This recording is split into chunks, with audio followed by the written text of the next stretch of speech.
ప్రభునామానికి స్తోత్రం. ఈ యొక్క ప్రభు సన్నిధి కూర్చున్నటువంటి దేవుని బిడ్డలందరూ కూడా ప్రత్యేకమైన వందనాలు. కాపాడి మరొక దినం ప్రభు సన్నిధిలో గడపడానికి ప్రభు మనందరికి అవకాశం ఇచ్చినందుకు ప్రభుకి కోట్లాది స్తుతులు చెల్లిస్తున్నాను. ఈ దినమందు ప్రభు వారు మనతో మాట్లాడాలని ఆశ కలిగి ఉన్నారు. నిర్జీవ క్రియలు నీలో ఉంటే దేవుని కృపను కోల్పోతామంట. ఏ క్రియలండి? నిర్జీవ క్రియలు. నిర్జీవ క్రియలు అంటే అవి ఈ లోకానికి సంబంధించిన క్రియలు. ఎవరికి? ఏ లోకానికండి? ఈ లోకానికి. అది పరలోక రాజ్యానికి సంబంధించిన క్రియలు కావు. ఈ లోకంలో ఉన్న క్రియలు నిర్జీవ క్రియలు కనుక వాటిని మనం జయించాలి. ఏప్రిల్కి రాసిన పత్రిక 9వ అధ్యాయము 14వ వచనాన్ని గమనించినట్లయితే ఆ నిర్జీవ క్రియలను, ఈ లోకములో ఉన్న క్రియలను జయించాలంటే అది యేసు రక్తము ద్వారా మాత్రమే అని అక్కడ రాయబడింది. ఏప్రిల్కి రాసిన పత్రిక 9వ అధ్యాయము 14వ వచనం.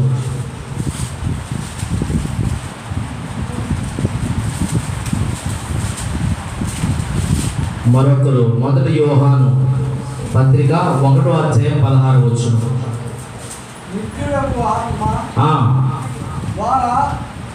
నిత్యుడగు ఆత్మ ద్వారా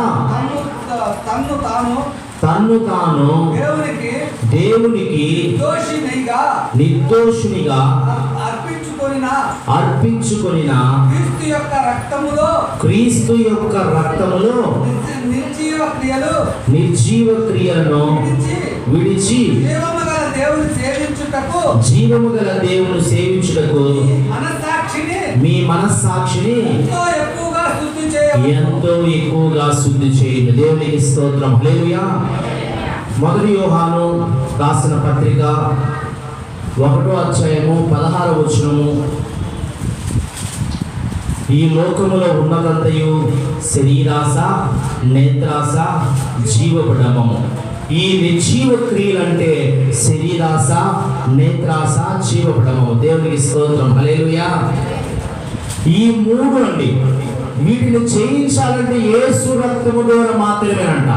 ఆ యేసు క్రీస్తు వారు పరమును విడిచి ఈ లోకానికి వచ్చి ఈ లోకంలో జీవించి మనందరి కొరకు ఆ కల్వరి శిలువలో మనందరి పాప భారమును మోసుకొని మనందరికీ కల్వరి శిలువలో నలగొట్టబడి మనందరి కొరకు ప్రాణం పెట్టి మనందరి కొరకు మరణాన్ని జయించి తిరిగి లేచంట.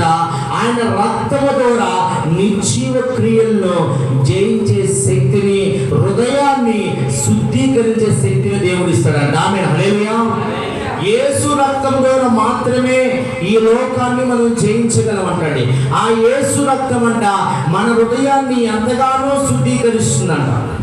ఎక్కడి నుంచి వస్తే ఈ శరీరాస, ఎక్కడి నుంచి వస్తే ఈ నేత్రాస, ఎక్కడి నుంచి గర్వము, జీవపు డంబాలు వస్తాడు, హృదయంలో నుంచే అవి వస్తూ ఉంటాడు. అందుకే నీ హృదయాన్ని మరీ ఎక్కువగా యేసు రక్తం శుద్ధీకరిస్తుందంట. ఆ యేసు రక్తము ద్వారా నువ్వు శుద్ధీకరిస్తే ఈ లోకపు మాయను ఎదుర్కొనగలుగుతావు, ఈ లోకాన్ని నీవు జయించగలుగుతావంట. స్తోత్రం. హల్లెలూయా. ఈ నిర్జీవ క్రియలైన శరీరాసను జయించాలి. ఈ నిర్జీవ క్రియలైనటువంటి నేత్రాసను జయించాలి. నిర్జీవ క్రియలైన జీవపు డంబాన్ని నువ్వు జయించాలండి. ఈ లోకాన్ని ఏలుతున్నాయి, ఈ లోకంలో ఉన్న వీటిని నువ్వు జయించాలంటే నీవు యేసు రక్తము చేత కడగబడితే, యేసు రక్తము చేత నీ హృదయం శుద్ధీకరించబడితే ఈ లోకాస, నేత్రాస, జీవపు డంబాలని నువ్వు జయించగలుగుతావు. స్తోత్రం. హల్లెలూయా. కనుక ప్రభు సహాయం మనకు కావాలండి.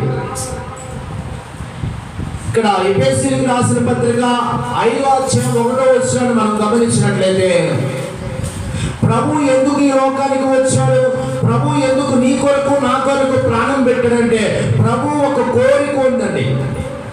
ఎందుకంటే పాపంలో పుడుతున్నారు, పాపంలో జీవిస్తున్నారు, పాపంలో చనిపోయి నరకానికి వెళుతున్న వారిని పరలోక రాజ్యానికి తీసుకువెళ్ళడానికి, నరకం నుంచి తప్పించడానికి యేసుక్రీస్తు వారి లోకానికి వచ్చాడు. యేసు రక్తములో కడగబడక మునుపు నీవు దుర్వాసన కలిగిన విధంగా ఉంటావు. అసహ్యమైనటువంటి ఆలోచనలు, అసహ్యమైనటువంటి పనులతో నీవు ఉండొచ్చు. యేసు యొద్దకు వచ్చినాకంట నీవంట పరిమళ వాసనగా ఉండాలని ఆశపడుతున్నాడు. ఆమేన్, హల్లెలూయా. చదవండి.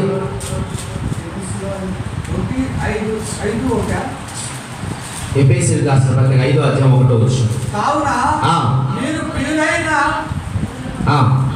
పిల్లల వలె దేవుని పోలి నడుచుకొనవలెను. క్రీస్తు మిమ్మును ప్రేమించి పరిమళ వాసనగా ఉండుటకు తన్ను తాను దేవునికి అర్పణగా అర్పించుకున్నాడు. స్తోత్రం, హల్లెలూయా. దేవుని కొరకండి యేసుక్రీస్తు వారు ప్రాణం పెట్టడానికి, యేసుక్రీస్తు వారు రక్తం చిందించడానికి, యేసుక్రీస్తు వారు ఈ లోకానికి రావడానికి కారణం ఏంటంటే నీవంతా ఆ తండ్రి అయిన దేవునికి, యేసుక్రీస్తు వారికి పరిమళ వాసనగా ఉండాలని నీ కొరకంట కల్వరి సిలువకు తన్ను తాను బలిగా అర్పించుకున్నాడంట. స్తోత్రం, హల్లెలూయా. ఎవరి కొరకండి? నీ కొరకు, నా కొరకు, మనందరి కొరకు.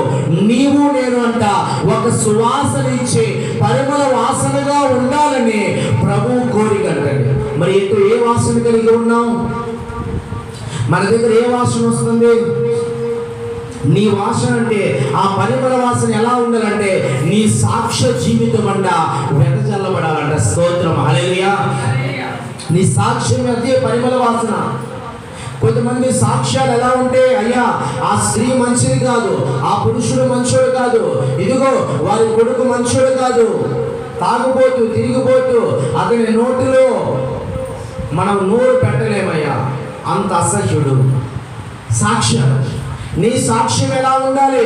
ఇదిగో ఒకప్పుడు అలా ఉన్నదేమో, ఇప్పుడు మారిపోయింది, చక్కగా మాట్లాడుతుంది, అందరినీ ప్రేమిస్తుంది, ఆదరిస్తుంది, మంచి మాటలు కలిగి, మంచి గుణము కలిగి, ఆదరించే మనసు కలిగి, చక్కటి క్రీస్తు గుణాలు ఏమైనా కనపడుతున్నాయి, ఇదిగో ఏమో క్రీస్తుకి పరిమళ వాసన వలె జీవిస్తుంది అన్న సాక్ష్యాన్ని నీవు నేను కలిగి ఉండాలి. అంతేగాని లోకములో వలె మనం ఉండకూడదు. లోకము నేత్రాసును, జీవోడంబాన్ని, శరీరాసును జయించాలి. అవి ఏది మనకు అందకూడదు. ఇదిగో చెరువులో ఉన్నటువంటి, బురదలో ఉన్నటువంటి ఆ తామర పువ్వు ఏ బురదను కూడా ఆ పువ్వు తన మీద పడకుండా ఆ చెరువులో ప్రకాశిస్తుందంట. నీవు కూడా ఈ లోకములో జీవిస్తున్నప్పుడు కూడా ఈ లోకము నీలోకి రాకూడదండి. నువ్వు సముద్రంలో ప్రయాణిస్తున్నావు, ఇదిగో సముద్రము పైనే ఓడ ఉండాలి, కానీ ఓడ లోపలికి సముద్రము రాకూడదు. నీళ్ళపైన ఓడ ప్రయాణం చేయాలి, నీళ్ళపైన ఓడ ఉండాలి. ఒకవేళ ఆ ఓడలోకి నీరు గాలి వస్తే ఆ ఓడ పూర్తిగా మునిగిపోతుంది. ప్రియ దేవుని బిడ్డలారా, మరి ఎలా ఉన్నావు? ఈ లోకాన్ని హృదయంలో తెచ్చుకుంటున్నావా? శరీరాస, నేత్రాస, జీవుడంబాలు కలిగి ఈ లోకంలో జీవిస్తున్నట్లయితే నీలో క్రీస్తు గుణాలు కనిపించవు, క్రీస్తు నీలో కనిపించదు, నీలో పూర్తిగా లోకమే కనిపిస్తుంది. నీవు లోకంలో ఉండాలని దేవుడు అనుకోవడం లేదు. నువ్వు పరిమళ వాసనగా క్రీస్తు గుణాలు కలిగి క్రీస్తు వలె జీవించాలని ఆ దేవుని చిత్తమై ఉన్నది. ఆమేన్, హల్లెలూయా. అది దేవుని నువ్వు సంతోషపరిచే విధానం ఏంటంటే క్రీస్తు వలె నువ్వు జీవిస్తే అది ప్రభువు కంట సంతోషం అంట. స్తోత్రం, హల్లెలూయా. ప్రసంగి గ్రంథం 10వ అధ్యాయము 1వ వచనంలో గమనించినట్లయితే, బుక్కావాని తైలములో చచ్చిన ఈగలు పడుట చేత అది దుర్వాసన పుట్టును అని రాయబడింది. బుక్కావాని తైలము, బుక్కావాని తైలములో తైలపు గుణం ఏంటంటే సువాసనిచ్చే గుణము తైలపు గుణం అండి. కానీ ఎప్పుడైతే చచ్చిన ఈగలు, జీవము లేని ఈగలు, మృతమైన ఈగలు ఆ యొక్క తైలములో పడితే వెంటనే ఆ సువాసన ఇచ్చే గుణాన్ని అది కోల్పోయి దుర్వాసన కలిగినదిగా మారిపోతుందంట.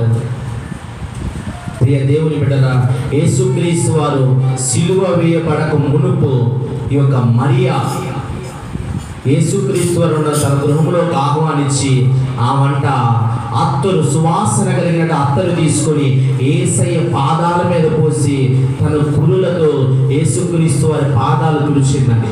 ఆ ఇల్లంతా కూడా సువాసనమయమైపోయిందంట. స్తోత్రం, హల్లెలూయా. చూసారా, అత్తరుకున్న గుణం ఏంటంటే సువాసన ఇచ్చే గుణం అండి. యేసుక్రీస్తు వారు పరిశుద్ధుడు, పవిత్రుడు అని తెలియపరచడానికి ఆ సువాసన కలిగిన అత్తరు ఆయన పాదాల మీద పోసిందండి. ఎందుకంటే అత్తరు గుణం ఏంటంటే సువాసన ఇచ్చే గుణము. కానీ ఎప్పుడు ఆ గుణాన్ని కోల్పోతుంది? చచ్చిపోయిన ఈగలు పడితే ఆ గుణాన్ని కోల్పోతుందంట. నీవు యేసు నీలో ఉన్నంత వరకు నీలో మంచి గుణాలే ఉంటాయి, నువ్వు పరిమళిస్తూనే ఉంటావు, మంచి సువాసన ఇస్తూనే ఉంటావు.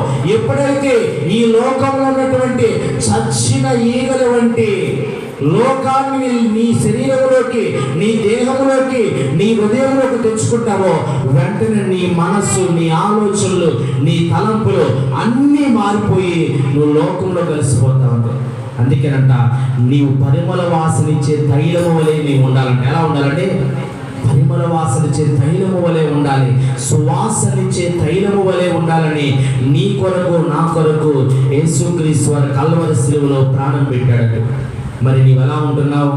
నీ సాక్ష్య జీవితం పరిమళిస్తుందా? నీ సాక్ష్యం ఎలా ఉంది? ప్రారంభం ఎలా ఉంది? ముగింపు ఎలా ఉంది?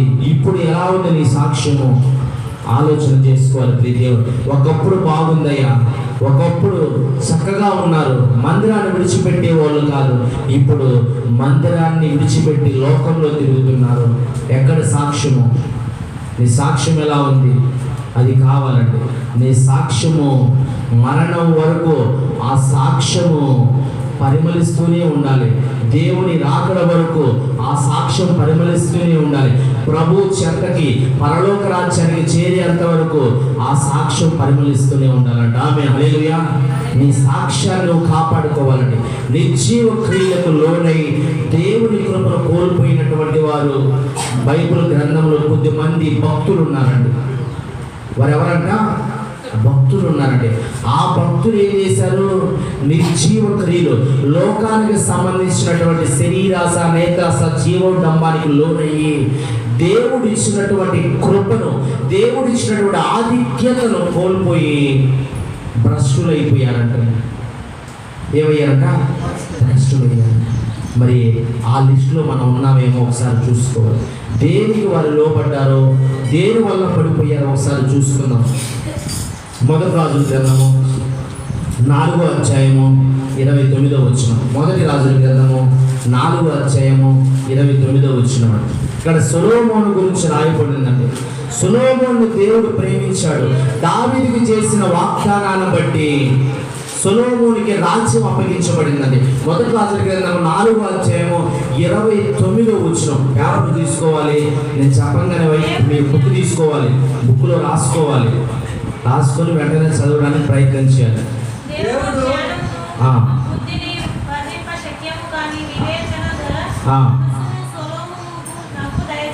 స్తోత్రం, హల్లెలూయా.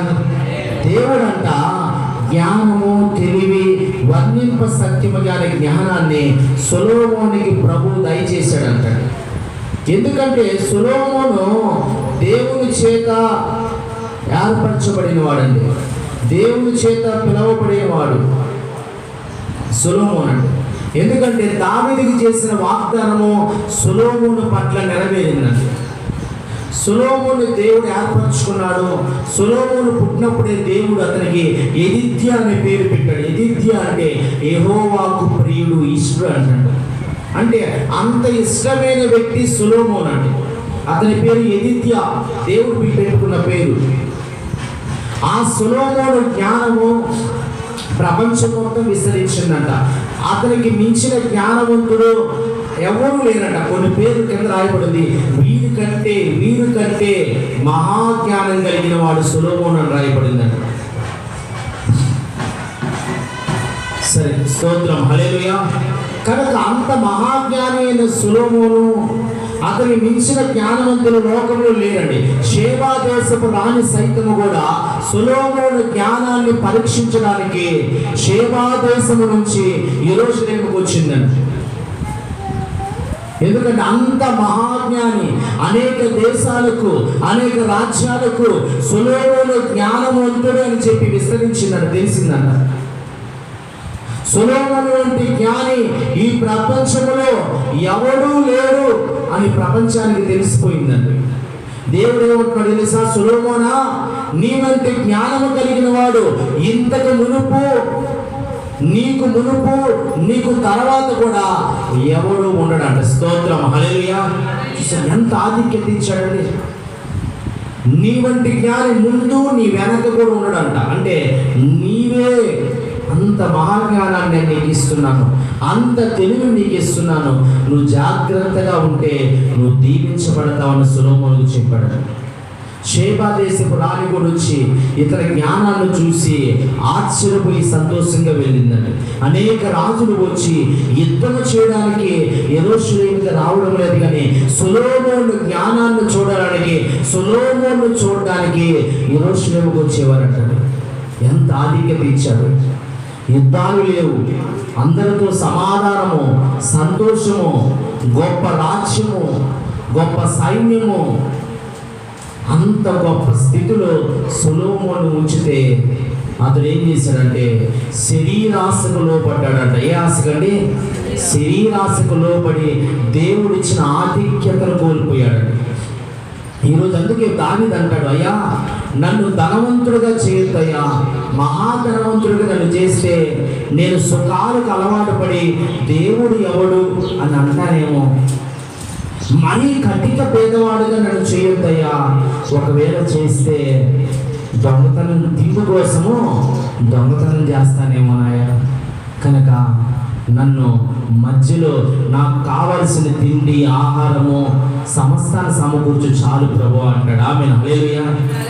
కనుక ప్రియ దేవుని బిడ్డరా, అధికంగా ధనం ఉన్నప్పుడు ఏమొస్తుందంటే శరీర కోరికలు వచ్చేస్తాయండి. ఇక్కడ సొలొమోనుకి తిరుగు లేదండి. అంత మహాజ్ఞాని, అనేకమైన వారు కూడా రాణులు కూడా సొలొమోను చూడటానికి వచ్చి ఎంత జ్ఞాని అని చెప్పి పొగుడుతున్నారంట. రాజులు పొగుడుతున్నారండి. అంత మహాజ్ఞాని అయిన సొలొమోను, రాజ్యాధికారిగా ఉన్న సొలొమోను శరీరాశకు లోబడ్డాడంట. చదువుదామా? మొదటి రాజుల గ్రంథము 11వ అధ్యాయము 7వ వచనం. మొదటి రాజుల గ్రంథము 11వ అధ్యాయము 7వ వచనం.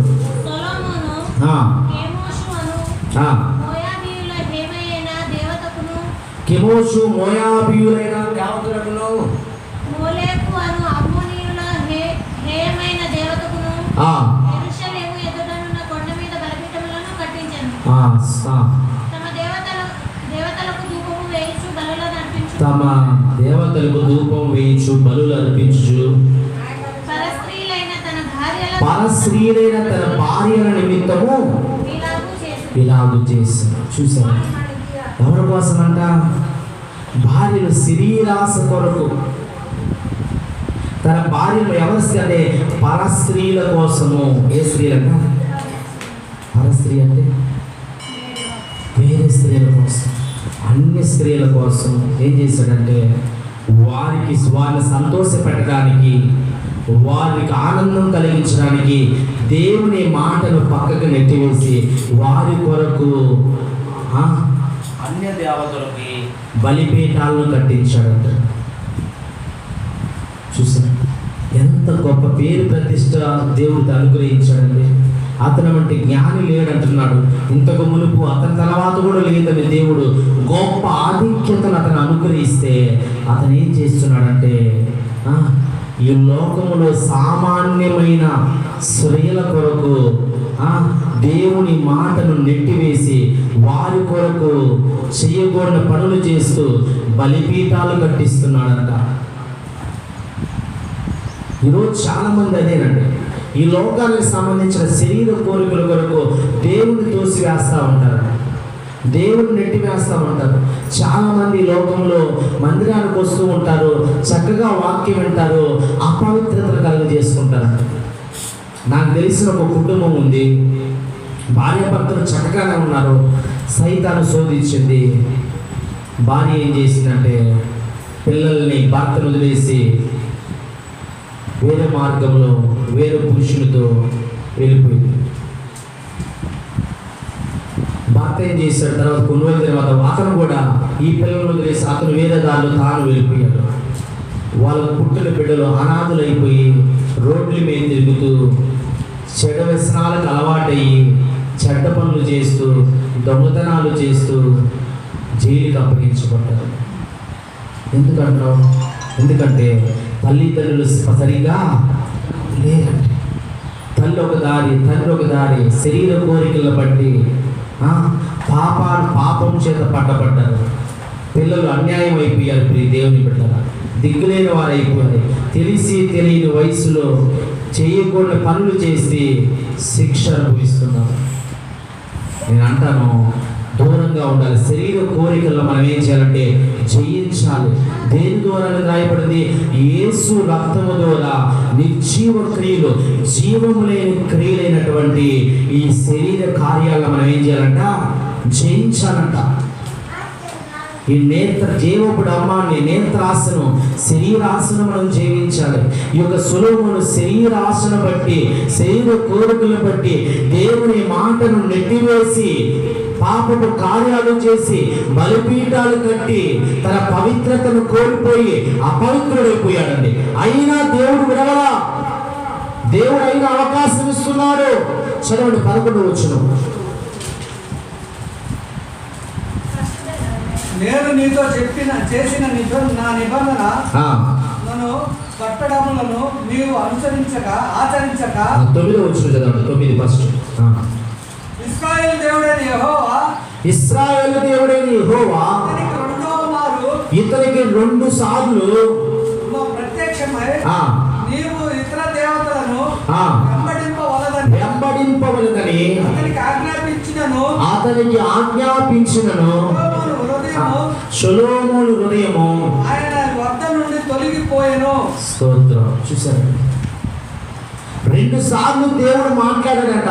అయ్యో, నాకు ఇష్టమైన బిడ్డ కదా, నేను పేరు పెట్టుకున్నాను, ఇదిత్యాన్ని పేరు పెట్టుకున్నాను కదా, నాకు ఇష్టమైన కుమారుడు, ఇదిగో నా దాసుడైనటువంటి దావీదుకు, నా స్నేహితుడైన దావీదుకి వాగ్దానం చేశాను కదా, ఆ వాగ్దాన ప్రకారంగా సొలొమోనుకి రాజ్యాన్ని అప్పగించాను కదా. ఈ సొలొమోను ఈ విధంగా తప్పిపోవడము నాకు ఇష్టము లేదు అని చెప్పి 2 సార్లు దేవుడు మాట్లాడాడట. స్వప్నాల ద్వారా, కళల ద్వారా మాట్లాడితే సొలొమోను తన మనసు అంట పరస్త్రీల మీదే, వారి మీదే ఉంది, కానీ దేవుని మీదకు రాలేదంట. దేవుని మాట వినలేదండి. దావీదుకు చాలా మంది కుమారులు ఉన్నారు, కానీ ఎవరికి రాజ్యం అప్పగించబడలా. అన్యాయం చేయబడిన బత్షెబా కుమారుడైన సొలొమోనుకు మాత్రమే రాజ్యం అప్పగించబడిందండి. ఎందుకంటే సొలొమోను ప్రేమించాడు. ఎంతమంది కుమారులున్నా ప్రత్యేకంగా సొలొమోను దేవుడు ఏర్పరచుకున్నాడు, రాజుగా ఏర్పరిచాడండి. కానీ ఆ గొప్ప స్థానాన్ని, దేవుడిచ్చినటువంటి గొప్ప వాక్యాన్ని విడిచిపెట్టి పరస్త్రీల మాట విని బలిపీఠాలను కట్టించి దేవునికి కోపాన్ని తెప్పించాడు.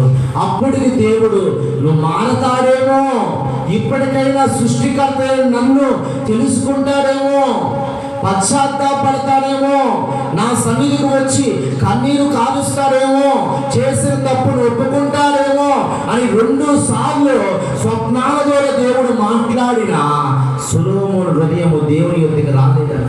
అతని మీద అసలు హృదయం ఉండలేదంట. ప్రియ దేవుని బిడ్డ, మరి దేవుడు కూడా సొలొమోను వంటి అభిషేకాన్ని, సొలొమోను వంటి కీర్తిని, ప్రతిష్టతను మనకి దేవుడు ఇస్తూనే ఉన్నాడు. గొప్ప పేరు మనకి ఇస్తున్నాడు, ఆరోగ్యం ఇస్తున్నాడు, అన్నీ ఇస్తున్నాడు. మరి మనం ఎలా ఉంటున్నాం? ఈ లోకం వెంబడ శరీర కోరికలతో అపవిత్రతను కలగజేసుకుంటున్నామా? పర్వాలేదండి, ఆర్థికంగా నువ్వు ఇబ్బంది పడవచ్చు, నువ్వు అప్పులు అవ్వచ్చు, నీ కుటుంబంలో తినడానికి తిండి లేకపోవచ్చు.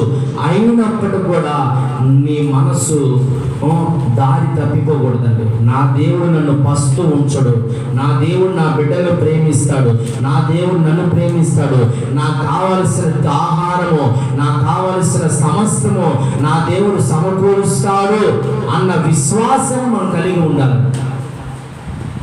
మరి ఉందా? ఆ విశ్వాసంతో జీవించాలి. దేవుడు చేయడం ఆకాశ పక్షుల కంటే మీరు శ్రేష్ఠులు కారాన్ని సెలవిస్తున్నాడు. ఈ లోకానికి సంబంధించిన వాటి కొరకు దేవుని ఆజ్ఞలు తప్పిపోకూడదు, దేవుని మాటలు తప్పిపోకూడదు, దేవుని విడిచిపెట్టి బయటికి వెళ్ళకూడదు. ప్రియ దేవుని బిడ్డలారా, శరీర కోరికలను జయించాలి. ఎలా జయించాలి? యేసు రక్తము ద్వారా శరీర కోరికలు జయించాలంట. ఆమేన్. హల్లెలూయా. చేతులెత్తండి. హల్లెలూయా. దేని ద్వారంట? యేసు రక్తము ద్వారా శరీర కోరికలను జయించాలి. ఆ నిర్జీవ క్రియలను జయించాలంటే యేసు రక్తము ద్వారా మాత్రమే. ప్రియ దేవుని బిడ్డారా, కనుక ఆయన రక్తం మన మీద ప్రోక్షింపబడాలి. కనుక ఆయన రక్తం, ప్రభువా నీ రక్తం చేత నన్ను నింపయ్యా, నీ రక్తం చేత నన్ను ప్రోక్షించిన ఆయన, నీ రక్తం నా మీద ప్రోక్షించని ప్రభుని వేడుకొనవలసిన వారిగా ఉన్నాం. ప్రియ దేవుని బిడ్డ, రెండోదిగా మనం గమనించినట్లయితే ఏసావు ఆదికాండము 25వ అధ్యాయము 29వ వచనం. ఆదికాండము 25వ అధ్యాయము 29వ వచనం. హెబ్రీయులకు రాసిన పత్రిక 12వ అధ్యాయము 16-17 వచనాలు. అదొకటి ఇదొకటి. ఒకనాడు యాకోబు కూరగాయల వంటకం వండుకొని చూడగా ఏసావు అలసిపోయి పొలం నుండి వచ్చి, నేను అలసి ఉన్నాను, ఆ ఎర్రగా ఉన్న దానిలో కొంచెము దయచేసి నాకు పెట్టమని అడిగాను. అందుచేత అతని పేరు ఏదోము అనబడెను. అందుకు యాకోబు నీ జ్యేష్ఠత్వము నాకిమ్మని అడుగగా ఏసావు నేను చావబోతున్నాను కదా, జ్యేష్ఠత్వం నాకెందుకనెను. స్తోత్రం. హల్లెలూయా. గమనించాలండి, ఏసావు గమనించినట్లయితే ఇతనంట నేత్రాస చేత పట్టబడ్డాడంట. సొలొమోను శరీరాశ చేత పట్టబడ్డాడు. ఇక్కడ ఏసావు నేత్రాశ చేత పట్టబడ్డాడండి. మన కళ్ళు అంటే కొన్నిసార్లు చూసిందల్లా తెచ్చుకోవాలనిపిస్తున్నాడు, అంతేనా? పక్కన ఏదైనా మంచి బట్టలు వేసుకున్నారనుకో, పక్కన చక్కటి చీర, పట్టు చీర చక్కగా కట్టిందనుకో, భర్తని ఇబ్బంది పెట్టైనా కొంతమంది స్త్రీలు అది తీసుకుని అంతవరకు పీడిస్తారు. ఇంకొంతమంది స్త్రీలు అప్పు చేసైనా తీసుకుంటారు. కొంతమంది పురుషులు అప్పు చేసైనా అటువంటి ఫోనే కొనాలి, అటువంటి ట్యాబే కొనాలి అని చెప్పి తీసుకుంటారు. నేను అంటాను, నేత్రాసనం కంట్రోల్ చేసుకోవాలి.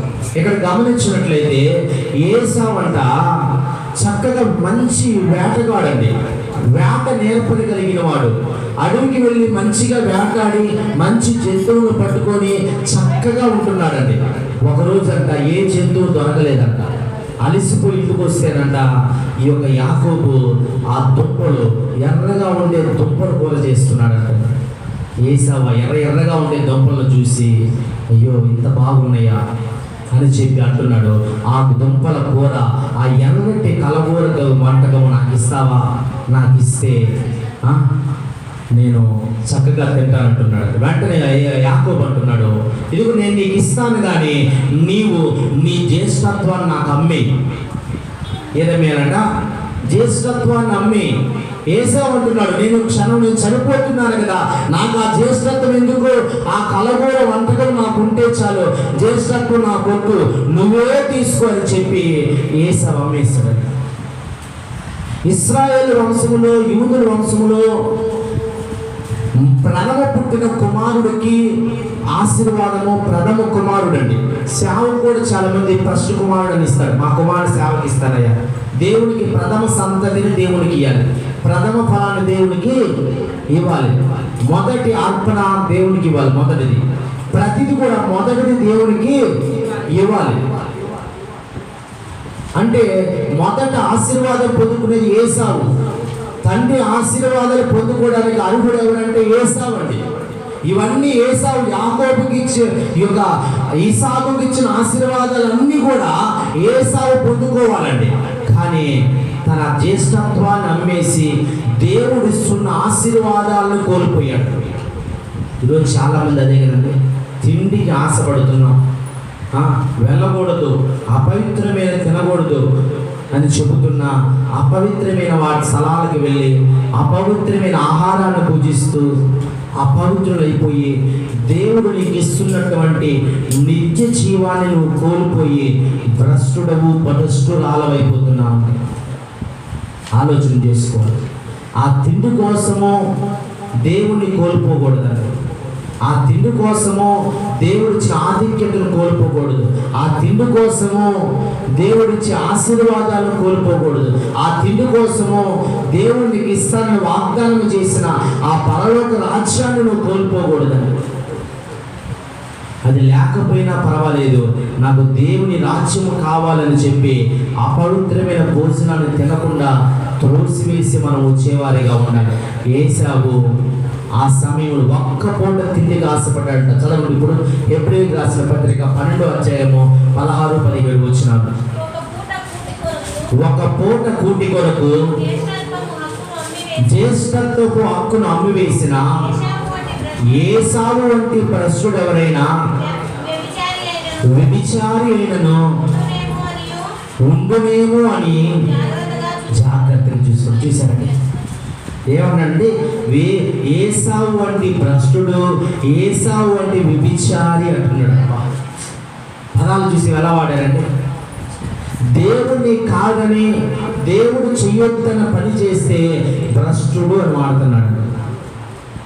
ఒక్క పూట కూటి కొరకు జ్యేష్ఠత్వాన్ని అమ్మివేసినటువంటి ఏసావు వంటి వాళ్ళు మీలో ఎవరైనా ఉన్నారా చూసుకోండి అని హెచ్చరిస్తున్నాడు. ఒక్క పూట కూటి కొరకు దేవుడిచ్చే ఆశీర్వాదాలను కోల్పోయాడు.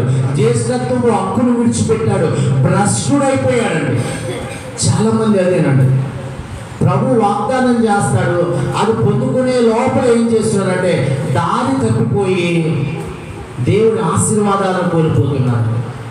దేవుడిచ్చే సమస్తాన్ని కోల్పోతున్నారు. ప్రియ దేవుని బిడ్డలు గమనించుకోవాలి. కనుక తర్వాత వచ్చిన రాయబడిన తర్వాత ఏసావు తర్వాత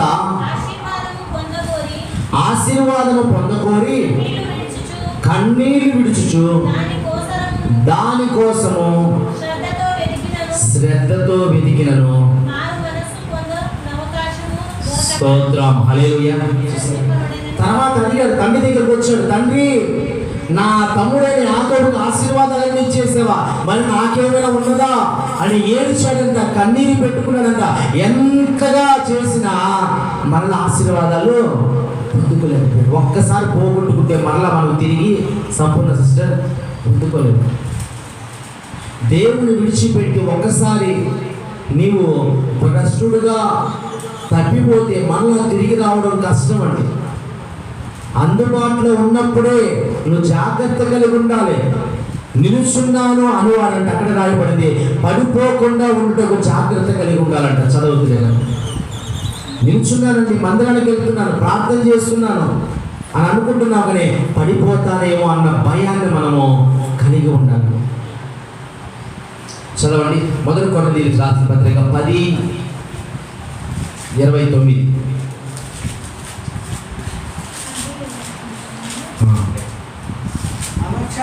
మనసాక్షి నిమిత్తము నిమిత్తమనగా నీ సొంత మనసాక్షి నిమిత్తము ఎదుటివాని మనసాక్షి నిమిత్తమే ఎదుటవాని మనసాక్షి నిమిత్తమే ఇలాగ చెప్పుచున్నాను.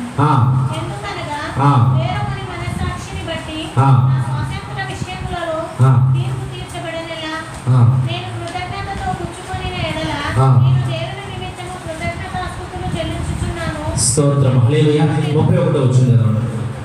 31. కాబట్టి మీరు భోజనము చేసినను పానము చేసినను మీరేమి చేసినను సమస్తమును దేవుని మహిమ కొరకు చేయండి. స్తోత్రం, హల్లెలూయా. గమనించారమ్మా, మన వంట నువ్వు ఆహారం తిన్నా నీళ్లు తాగినా దేవుని మహిమ కొరకంట. నేను ఇది చేస్తే దేవునికి మహిమ. దేవుని మందిరములో ప్రార్థన చేసిన ఆహారం నువ్వు తీసుకుంటే ప్రభువుకు మహిమ. చదువుతుందా? మహిమ. నువ్వేం చేసినా, నువ్వు తిన్నా తాగినా అది ప్రభువుకు మహిమ కలిగించే విధంగా ఉండాలి.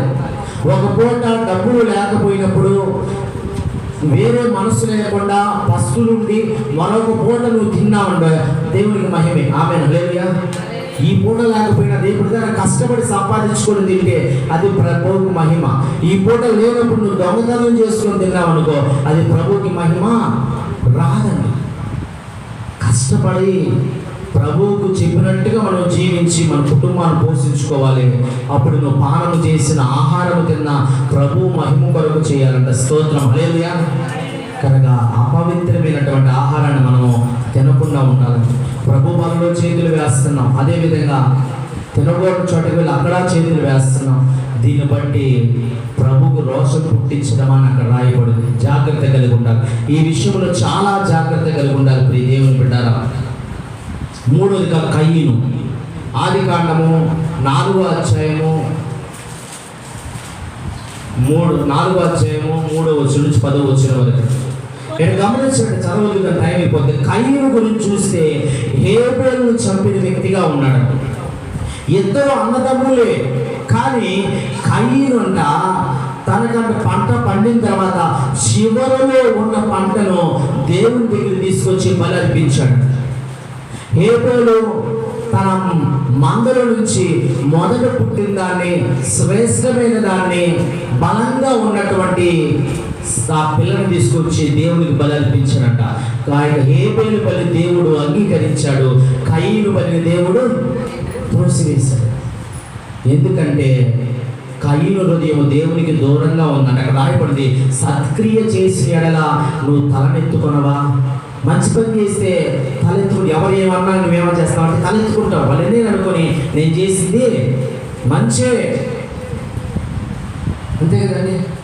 యోగు దగ్గరికి వచ్చి అందరూ అంటున్నారండి, నువ్వేమైనా చేసావేమో, అన్ని కోల్పోయావు అంటే యోగు భయపడ్డ తలెత్తుకొని నేను ఎవరికి ఏం చేయలేదే, అందరికీ మేలే చేశానే, విధవరాలను ఆదుకున్నానే, వస్త్రాలు లేని వారికి వస్త్రాలు ఇచ్చానే, అనాథల పక్షాన్ని నేను ఆదుకున్నానే, అందరికి సహాయం చేశాను, కానీ ఎవరికి నేను కీడు చేయలేదే అని చెప్పి తలెత్తుకొని మాట్లాడుతున్నాను. నువ్వు మంచి పని చేస్తే నిందలు వచ్చినా తలెత్తుకుంటావు. ఎందుకంటే నేను మంచిగా జీవిస్తున్నాను, నేను మంచి చేస్తున్నాను.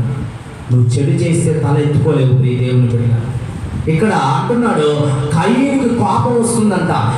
నేను ఇచ్చిన బలి దేవుడు ఎందుకు స్వీకరించలేదంటే అతనిలో మంచి లేదు, అతను మంచి పని చేయలా, చివరి పంటనిచ్చాడు, హృదయం దేవునికి దూరంగా ఉంది. కనుక ఆ అర్పణ దేవుడు అంగీకరించలేదు. ఈరోజు చాలా మంది అదే ఆ విధంగా ఉన్నారు. దేవుడికి ఇచ్చే విషయంలో వెనకబడిపోతున్నారు. చివరిలో ప్రథమ ఫలము, ప్రథమ పంట ప్రభువుకు అర్పించాలంట. అది ప్రభువుకు అంగీకారం అంట, అది ఇష్టమైనది. హేబేలు అర్పణ దేవుడు అంగీకరించడం, ప్రథమైనది దేవునికి ఇవ్వడం, మంచి హృదయంతో దేవునికి ఇస్తున్నాడు. కష్టంగా ఇవ్వడం లేదండి, మంచి హృదయంతో దేవునికి ఇస్తున్నాడంట. యేసుక్రీస్తు వారు ఉన్న సమయంలో ఆ ప్రజలందరూ కానుకలు వేస్తుంటే యేసుక్రీస్తు వారంట ఆ కానుక పెట్టి దగ్గరే కూర్చున్నాడు. ఉండి ఎవరెవరు ఎంత వేస్తున్నాడో చూస్తూ అప్పుడు అంటాడు, పేద విధవరాలు ఇచ్చినటువంటి ఆ చిన్న కానుక అదే గొప్పదని అంటున్నాడు. ఆమె హల్లెలూయా. చూసాను, నువ్వు ఇచ్చే హృదయం మంచిగా ఉండాలి. మంచి హృదయంతో నువ్వు ప్రభువుకి ఇవ్వాలి. నీకున్న దాంట్లో ప్రభువుకి ఇవ్వాలి. ప్రథమ ఫలము ప్రభువుకి ఇవ్వాలి. ఇచ్చినప్పుడు అది దేవుడికి నచ్చుతుంది. నీకు మరలా తిరిగి ఆయన 100 అంతలు అనుగ్రహిస్తాడు. ఆమేన్, హల్లెలూయా. కనుక ఈ కయ్యనుకి గర్వం వచ్చేస్తుంది. నేను వయసులో పెద్దవాడిని, నా తమ్ముడు అర్పణగా దేవుడు స్వీకరించాడు, నా అర్పణ దేవుడు ఎందుకు స్వీకరించలేదు అనే బాధ కలిగి గర్వముతో, అసూయతో తన సహోదరుడైనటువంటి హేబేలుని కొట్టి చంపేశాడు. చూసారా, శాపం తెచ్చుకున్నాడు, తరతరాల శాపం తెచ్చుకున్నాడు. దేవుడు శపించాడు, నీవు విత్తనం వేస్తే పంట పండదు, నీవు దేశ దిమ్మరిగా నువ్వు తిరుగుతావు లోకంలో. ఎక్కడికి వెళ్ళి పంట వేసినా, ఎక్కడికైనా, ఎక్కడ అడుగు పెట్టినా నీకు ఆశీర్వాదం ఉండదు, దేశ దిమ్మరిగా ఉంటుంది నీ బ్రతుకు అని చెప్పి దేవుడు శపించాడు. ప్రియ దేవుని బిడ్డలారా, నేను అంటాను, జాగ్రత్త. అసూయ అనేది మనలో ఉండకూడదు. ఈ జీవబ్రహ్మలో గర్వము, అసూయ ఇవన్నీ వస్తాయి. ఇవన్నీ కూడా నీలో ఉండకూడదండి. నువ్వేం చేయాలి? ఎప్పటికప్పుడు తగ్గింపు జీవితం కలిగి ఉండాలి. ఇతరులను ప్రేమించాలి, కనికరించాలి. ఆ మనసు నువ్వు కలిగి ఉండాలి. లోకాస, నేత్రాస, జీవపు డంబాలను జయించే వ్యక్తిగా నీవు ఉండాలండి. నిర్జీవ క్రియలు అంట నీలో కనిపించకూడదు. నిర్జీవం అంటే జీవం లేని క్రియలు, చచ్చిపోయినవంట, చచ్చిన ఈగలు, అవి నీలో ఉండకూడదు. పనికిరాని క్రియలు, చెడ్డ క్రియలు, జీవము లేని క్రియలు, నిర్జీవ క్రియలు నీ హృదయంలో ఉంటే నీవు అవే నిన్ను పతనానికి తీసుకెళ్తాయండి. ఆ నిర్జీవ క్రియలే నువ్వు భ్రష్టురాలు ఏ విధంగా చేస్తే కనుక అవి నీలో ఉండకూడదు. నీలో ఆత్మ ఫలాలు ఫలించాలి. ప్రేమ, సంతోషం, సమాధానం, ఐక్యత, క్షమాగుణము, ఆత్మ ఫలాలు నీలో కనబడాలి. అవి ఉంటే అవి దేవునికి ఇష్టంగా ఉంటావో ప్రభు నీ జీవితాల్లో కార్యాలు చేస్తాడు. ఆమేన్, హల్లెలూయా. కనుక దేవుని పెట్టారు. మరి ఎలా ఉన్నావు? బుక్కావాని తైలంలో చచ్చిన ఈగలు పెడితే తన వాసన కోల్పోయి దుర్వాసన వస్తుందంట. నువ్వు దేవుని పెట్టవే, యేసు రక్తంలో కడగబడిన పెట్టవే, మందిరానికి వచ్చే పెట్టవే, నువ్వు పాటలు పాడుతున్నావు, నువ్వు ఆరాధిస్తున్నావు, నువ్వు వాక్యం చదువుతున్నావు, నువ్వు ప్రార్థన చేస్తున్నావు, అయినప్పటికీ కూడా నిర్జీవ క్రియలు, ఈ లోకంలో ఉన్నటువంటి క్రియలు నీలోకి ఒకవేళ వచ్చినట్లయితే నీ జీవితం కంపు కొడుతుందంట. దేవుడు ఉండము, దేవుడు నీకు ఇచ్చిన పరిమళ వాసన కోల్పోయి దుర్వాసన కొట్టే స్థాయికి నువ్వు వచ్చేస్తావు. దేవుడిని బట్టి నువ్వు పొందుకున్న సాక్ష్యాన్ని కోల్పోయి చెడ్డ సాక్ష్యాన్ని కలిగి లోకంలో జీవిస్తావు. ప్రియ దేవుని బిడ్డ, ఒకవేళ ఈ ముగ్గురు వ్యక్తులు ఇద్దరి మధ్య దేవుడు మనకు పరిచయం చేశాడు. సొలొమోను శరీరాశతో దేవుడిచ్చిన ఆధిక్యతను కోల్పోయాడు. అదేవిధంగా ఏసావు నేత్రాశతో తిండికి ఆశపడి దేవుడు ఇచ్చినటువంటి ఆశీర్వాదాలు కోల్పోయాడు. కయీను పెద్దవాడు, దేవుడిచ్చిన ఆశీర్వాదాలు పొందవలసిన కయీను, తమ్ముడిని ప్రేమించవలసిన కయీను అసూయతో తమ్ముడిని చంపి చెడ్డ క్రియలు కలిగి భ్రష్టుడైపోయి దేవుని ఆశీర్వాదాలు కోల్పోయాడు. మరి నీవు అటువంటి స్థితిలో ఉన్నావా? నీలో ఏవి ఈ లోకంలో ఉన్న చెడ్డవి నీలో ఏమున్నాయో ఒకసారి నిన్ను పరీక్షించుకొని లోకాస, నేతల, జీవడంబాలను జయించే శక్తిని నాకు దయచేయి ప్రభా. ఇవి రోజు నన్ను ఏలుతున్నాయి ప్రభా, వీటిని జయించలేకపోతున్నాను, వీటిని జయించే శక్తిని నాకు ఇవ్వు ప్రభా అని నువ్వు ప్రభువుని అడిగితే ఆ శక్తిని దేవుడు నీకు దయచేస్తాడు. ప్రార్థనాపూర్వకంగా నువ్వు ప్రార్థించి ప్రభు ఇచ్చేటువంటి కృపను పొందుకో. ఆ లోకంలో ఉన్న వాటిని జయించి ప్రభు సాక్షిగా జీవించు. ఆ రీతిగా దేవుడు నిన్ను బలపరచును గాక. ఆమె కనులు మూసుకుందామండి, కనులు మూసుకుందాం. యేసు రాజ్యానికి స్తోత్రాలయ్యా. కృపగల దేవానికి స్తోత్రం.